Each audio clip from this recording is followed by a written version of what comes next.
Добрий день, друзі. Медіа-центр. Good afternoon, dear friends. Ukraine Media Center to Ukraine Forum continues its work, and now in our studio we have Oleksandr Motuzyanyk, spokesperson of the Ministry of Defense of Ukraine, who will tell us about the situation at the front by this hour. You're welcome.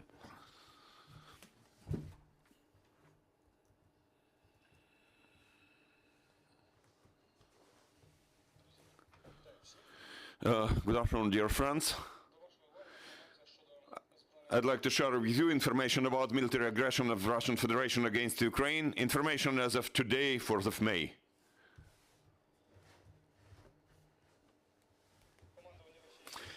So the Russian command has been trying to speed up its offensive operation in eastern Ukraine in order to get to administrative boundaries of Luhansk and Donetsk Oblast, as well as develop offensive in some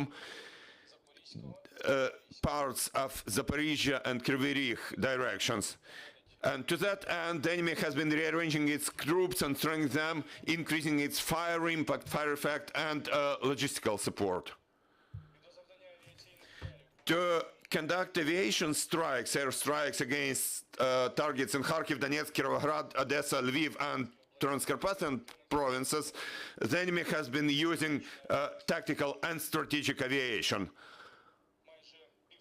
Almost 50 airstrikes have been made, including using controlled airborne missiles.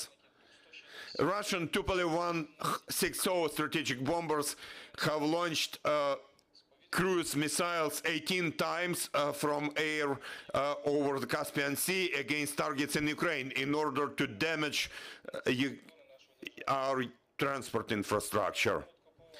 Now brief information by key areas.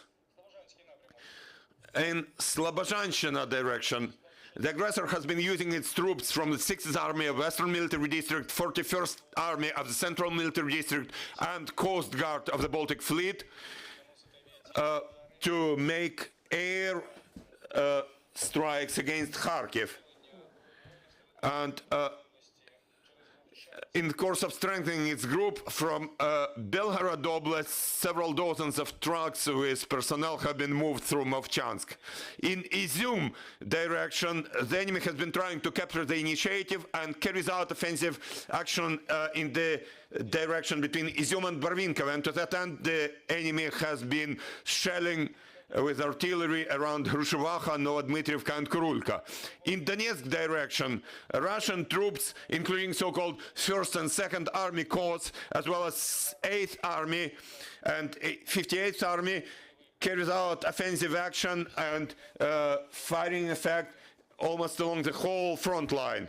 The enemy has focused his main efforts on offensive towards Liman, Harikha, Popasna, Velika Novosilka, Gulaypol, and Kamyshevacha.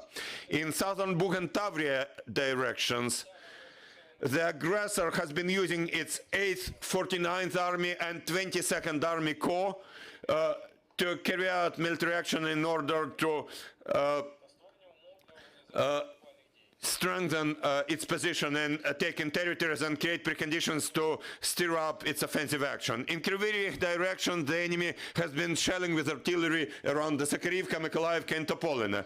In Volyn, Politsk, and Siversk directions, the situation there remains without significant changes.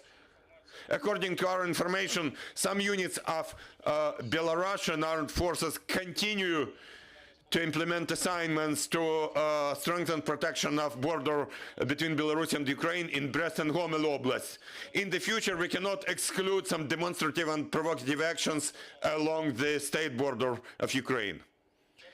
In Black Sea and Sea of Azov areas of operations, Russian ships located in Black Sea and Sea of Azov continue isolating the combat area and trying to carry out reconnaissance. We cannot exclude that ships of Russian Navy will continue rocket strikes against the territory of Ukraine. In particular now, according to our intelligence, in the Black Sea there are 3 carriers of Caliber sea-based cruise missiles, and today their total launch capacity is up to 22 rockets. In the meantime, Ukrainian troops continue cause significant losses to occupiers in terms of both personnel and equipment. I have to say that during the last day alone, air defense units of the air forces and ground forces of Ukrainian armed forces have destroyed 7 UAVs of the enemy as well as 8 cruise missiles. In the territories of Donetsk and Luhansk Oblast alone, during the last day, our defenders have repelled 12 enemy's attacks, destroyed 6 tanks, 5 artillery systems, including 3 multiple launch rocket systems, 15 armed fighting vehicles, and 10 vehicles of the enemy. The total losses of the enemy incurred from the 24th February until today are shown on this slide. That's basically all the information I have at the moment. Thank you for attention. Glory to Ukraine. Glory to heroes. Thank you, Mr. Motuzyanyk. Dear colleagues, you're welcome. You can ask your questions, but please use the microphone.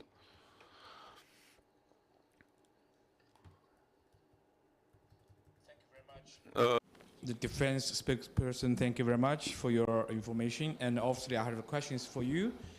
And we heard about the Russian army would try to get more heavy bomb or whatever, try to successful before the May 9th of May, and for victory days, and this is an anniversary for our Second World War victory. And what do you think? This is a problem with they might have a lot of battle in the field. And the second question, which is all the alliance, the commemorate days on Second World War, which is on 8th of May. So do you country and your army force have a kind of a Second World War victory commemorate day on which they are, what are you going to prepare for that? Thank you very much indeed.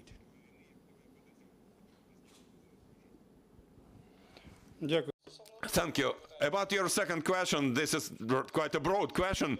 Definitely, this is the official holiday, that the day of victory over Nazism in Second World War. Of course, it will be celebrated in our country in the situation that we have today. With regard to the 9th of May, which is to be celebrated in the Russian Federation, of course, they want to achieve some results. But I already answered similar questions. The Russian Federation, even if they don't achieve their strategic goals, and they haven't achieved them by today, they can invent those victories and show them on TV. That's not any major problem for them. But of course, we understand that we don't have much time until the date, and it makes us more careful in all directions, not only in those areas of combat action, but in those relatively quiet areas. We can expect certain provocations or some more active shelling from the Russian army. So what sort of victories Russia can make until the 9th of May? I cannot say that. We have just monitored the situation. Let's wait and see, and then we'll see. Thank you. Thank you. Any more questions? I'm Maria Gonchar from Ukrinform. Could you please tell us, there was some information that Russia is preparing for some parade for the 9th of May. Maybe you will have some information about any form of that parade. Could you tell us? I don't have that information. Yeah, I also, like you, I heard about it. We will speak with Ukrainian intelligence and we'll hear, maybe they will be able to tell us something in more detail. Russian Federation likes various parades. You remember they already had similar parades in Donetsk. There was a parade of prisoners of war, or they can invent something else. But you know, I don't know in more detail what they're going to do in Mariupol. I can just say that Russia tries to do some screening and filtration there. There are some attempts and there are some facts to deport our people into the Russian Federation, to bring people into the Russian Federation by force without their consent. That's 21st century. That's a crime committed by the Russian Federation. That's what they are currently committing in this city, which has been basically destroyed by the Russian army. I'm from France Press Agency. I'm Dmitry Roshkov.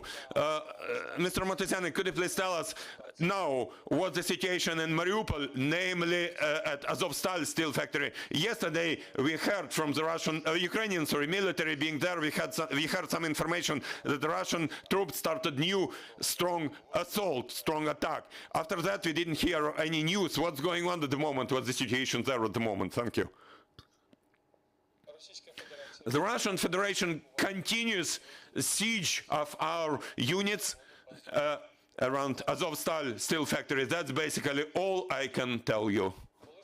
There have been some assault attempts. From time to time there was artillery shelling, rocket strikes from aircraft. What the situation right now at this minute I cannot tell you because I don't have very latest data. Thank you, you're welcome. Good afternoon, I'm Michal Potocki from Poland. I'd like to ask you about how the situation develops in Transnistria, whether we have any data about what may have changed there over the last day. Thank you. Over the last day, there have been no significant changes in Transnistria. By and large, there is a difficult security situation there. The local authorities there prohibited any activities, also in military facilities, military units. The Russian units located there are on full high alert, combat alert. Local armed units of Transnistria are also on high alert. Additionally, the Russian Federation continues to scare local people. Allegedly, they say there is some threat for Transnistria from Ukraine, but that's complete rubbish.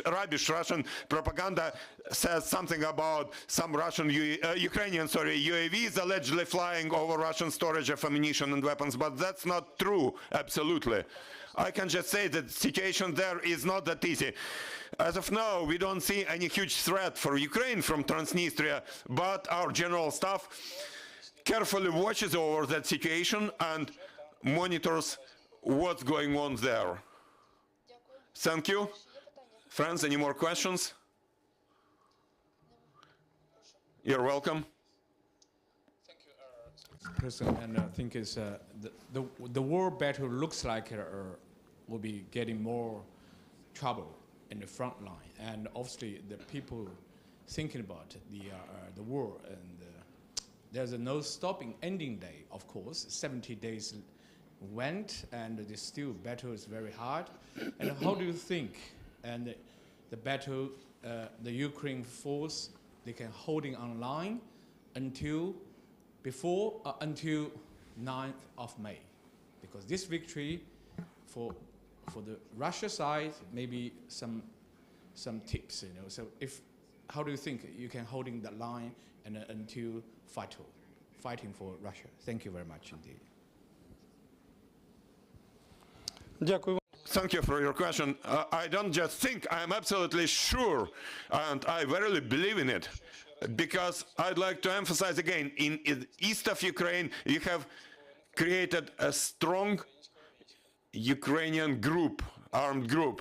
Our soldiers and officers have been fighting for 8 years there, and also today, under permanent shelling of the enemy, practically around the clock, they hold the defense line and they successfully push back enemies' attacks. They destroy enemies' tanks, they destroy enemies' personnel and equipment, they down their UAVs and so on. So currently, what Ukrainian servicemen do in the East is an example of exemplary courage and heroism, and I don't have any doubt. I'm sure that the Russian Federation will not be able to achieve its strategic goals, and it's not only about Donetsk and Luhansk oblasts or south of Ukraine, but it applies to the whole Ukraine. We will fight because the enemy only understands force. No other methods do not affect the Russian Federation. The Russian Federation only understands force, and we do have that force.